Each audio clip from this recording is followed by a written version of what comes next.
শুধু পাপকে ঘৃণা করবেন না পাপীকেও ঘৃণা করবেন?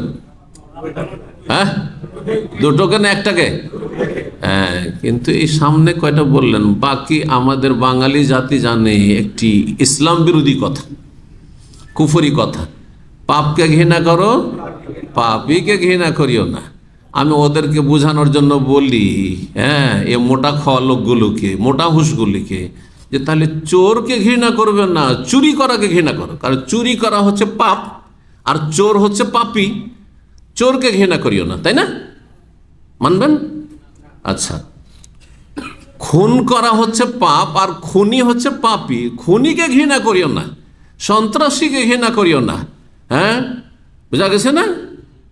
হ্যাঁ, কাকে ঘৃণা করো? শুধু খুন করা কাজটি ঘৃণা করো। এটা করেন নাকি আপনারা? দেখেন, সোশ্যাল ক্রাইমের ক্ষেত্রে, সামাজিক অপরাধের ক্ষেত্রে কিন্তু এটা করেন না, কিন্তু তার চাইতে গুরুত্বপূর্ণ আল্লাহর কাছে তার ফরজ ইবাদত বন্দেগী 5 ওয়াক্ত সালাত। হ্যাঁ, বেনামাজি ঘৃণা করবেন না, কারণ পাপকে ঘৃণা করতে হয়, পাপীকে ঘৃণা করতে হয় না। হাই রে মূর্খ সমাজ! এই জন্য কি বেনামাজিকে ঘৃণা করে না, বেরোজাদারকে ঘৃণা করেন না, জাকাত দেয় না, কৃপণ, ওকে ঘৃণা করেন না, হজ ফরজে আছে, বুড়ো হয়ে মরে গেল, হজ করলো না, হ্যাঁ, অথচ টাকা পয়সার মালিক, জমি জায়গা সম্পদ সবকিছু আছে, তাকেও ঘৃণা করে না। কিন্তু চোরকে ঠিকই ঘৃণা করে, খুনিকে ঘৃণা করে, লুচ্চাকে ঘৃণা করে, জেনাকারীকে ঘৃণা করে, আর তারপরে এইরকম যেগুলো সামাজিক অপরাধ, মদখোরকে ঘৃণা করে, জুয়ারিকে ঘৃণা করে, করে না? প্রাকৃতিকভাবে ঘৃণা করে মানুষ। এমন কোন মানুষ পৃথিবীতে আছে যে চোরকে ভালোবাসে, চোরের সাথে মহব্বত করে?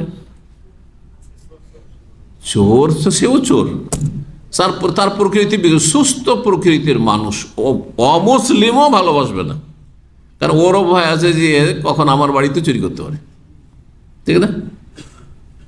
তো কথা হচ্ছে যে এই কথাটি ইসলাম বিরোধী কথা, বরং কুফরি কথা। কেউ যদি দুটোতে পার্থক্য করে, চোর আর চুরিতে, ডাকাত আর ডাকাতিতে, খুন আর খুনিতে, যে পাপকে ঘৃণা করো, পাপীকে ঘৃণা করিও না, তার এই কথাটি কুফরি কথা, ইসলাম বিরোধী কথা, সাংঘর্ষিক ইসলামের সাথে। আপনি মুসলিম হইতে পারেননি, তাহলে কত ইসলাম বিরোধী কথা আমাদের মুসলিম সমাজ ছড়িয়ে আছে।